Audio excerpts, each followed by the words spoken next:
I would have to assume you'd like to see more of it's like the one you saw on Saturday. We just haven't seen that consistency still. Yeah, it's something that well, it's whether frustration for all of us, but something that we talked today. It's a great game for us, but to me, you park it. We got another game. You can't. It's the same thing in Toronto. A big win, and we didn't come down from it. And it affected us. So it's something we should learn from. You got to drum up a mindset for tomorrow. It's a responsibility of all of us to have that mindset. What did you say, though, about the resolve in that room as well from some of the players with all the noise that was swirling before the start of that game, Rick? Yeah, well, it's amazing what your mindset can do, right? And a group of individuals that buy in and can block out noise, you can, but you got to do it consistently. But we all know that it's all the same, sustainable, all that sort of questions right now is, like I said to the team today, sustainable stuff. You got to be hard on the forecheck. You got to still do the surge. You can't do it once in a while. We can't be a once in a while team. That's really you got to do it every day. You figured out what gets Petey going, and I ask that because when you go back last year, All-Star break to now, 72 games, he's got 54 points. That's not the guy that we're used to seeing here. Yeah, it's his job and my job, to make him understand what we need from him, and he has to break the mindset. I think, like I talked to you guys before, if he doesn't move his feet, that's when he gets in trouble. Double clutches on a shot, things like that. I just want him to be aggressive, whatever he does. If he even makes the wrong mistake, I'll take the aggressiveness. And I mean by that is as soon as he gets the puck, take 4 or 5 strides, be ready to cock the shot, shoot it. If he's such a talented guy, if the guy's out the block, he can go around the guy and make a pass. So I think if he has that mindset, but he's got to do that every day. He knows that every day he's got to have hockey's like every sport. It's reps. And if he has that mindset, he'll get out of it. I'm sure you'll let the league rule, but do you have to prepare to have a game or two here without Tyler? Yeah. I don't know. They haven't said anything yet, but I assume so. I don't know how the call went this morning, but I assume so. So you didn't mind the emotion at the end of that game from both teams? Or? Yeah, I mean it's a good rival. I mean the building was rocking. It was a great game to watch. I think it was that's the intensity we need. For sure. So Rick, Patrick Alvin today told us he's really happy with the job that you've done, and there was a long quote, but he did use the term long term when talking about your future here. What is your reaction? Has it been a challenge at all this year, thinking about where you would fit beyond this year? Honestly, God, my 24/7 energy is how do I get this team to play consistent. I honestly don't think about my future. I'm not lying. I don't worry about that sort of stuff. I'm a day-to-day, especially now where we're at. I just think of every day, how do I approach the new day? Whether it's a different game plan, we're playing Buffalo tomorrow, whether who's going to play, do I keep the same lines? I think that's the best approach for me personally, mentally, is to think that way.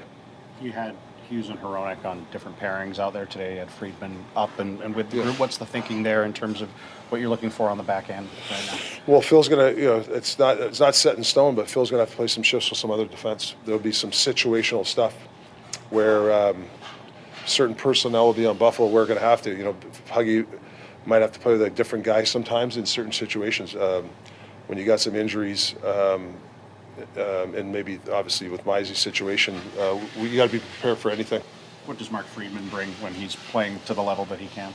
Yeah, he can skate. He can skate and he can move the puck up. We told him, I thought when for a few games when he got called up, I thought he played really well, in the sense that we need a guy that's going to move the puck, make the first pass, breakout first pass, get up in the play, and manage the game. We're not looking for him to do anything more than that right now. Brock Besser talked about the noise, and this is probably the most noise that he's had to deal with in his career.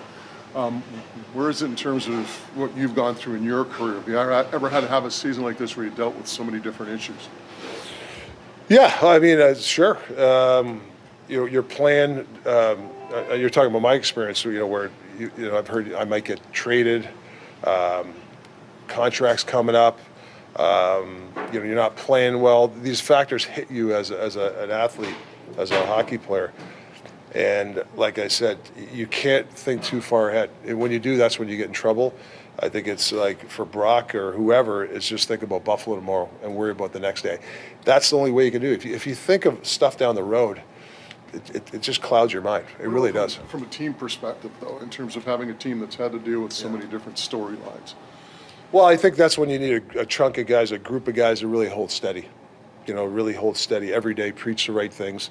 Yeah, every team goes through it. I mean, other teams, even teams that are winning, they have some stuff that, hey, this guy might get traded, or that's just the business we're in, and you just, you try to, I like a lot of numbers around when things, a lot of noise around. You like numbers. You don't like segregation. I don't like 2 or 3 guys by themselves, and I hate that. I think when it's a group mentality, you deal with a lot of the noise better when you have a group.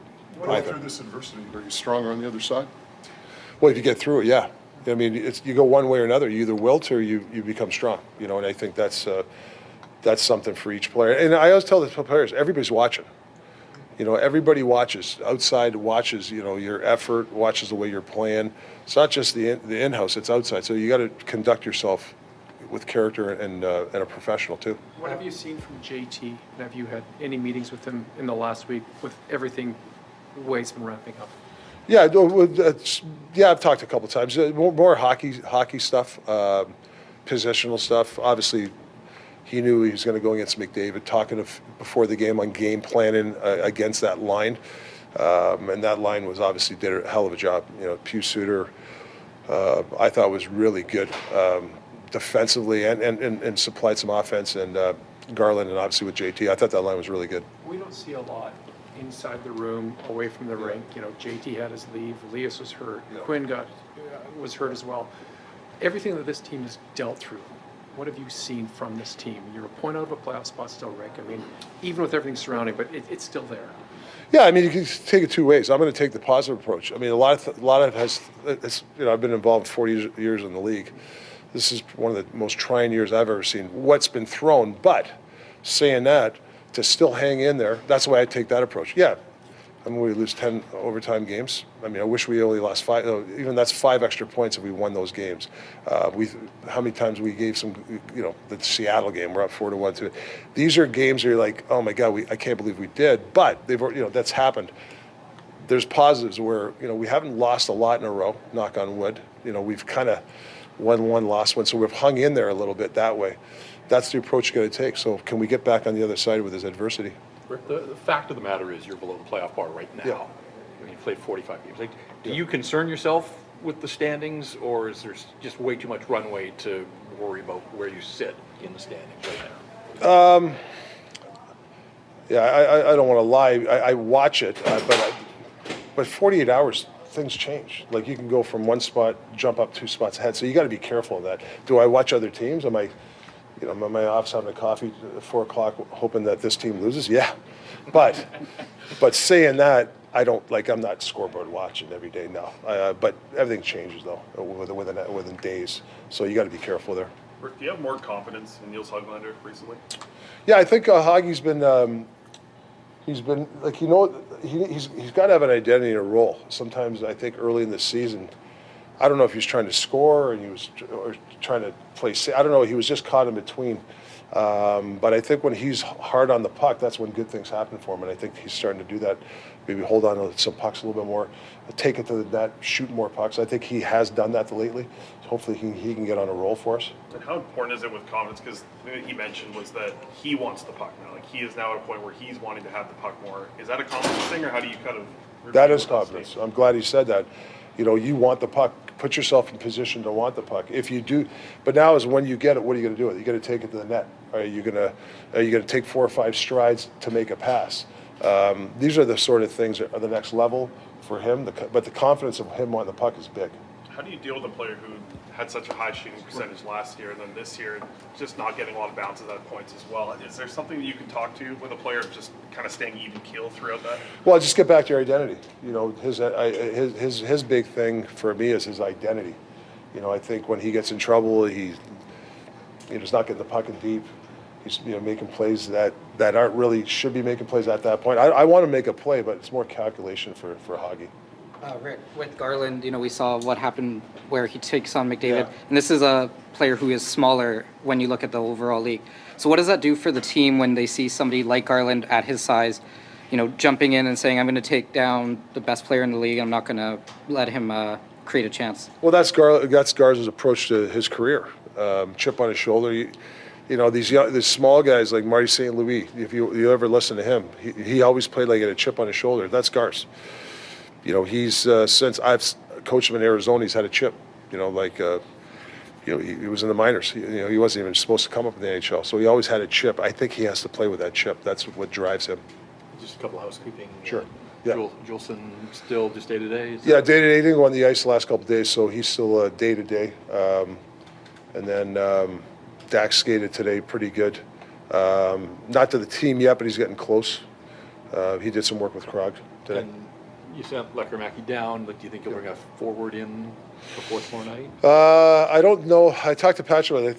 I think we'll get by tomorrow. I think with this, but that's a possibility down the road. And I think Abby's won 5 or 6 in a row. And I think I've heard was it Ratty had Player of the Week, I think, and I think Carlson's playing well. So we got some guys that are pushing to get up here. So that's a good thing for us.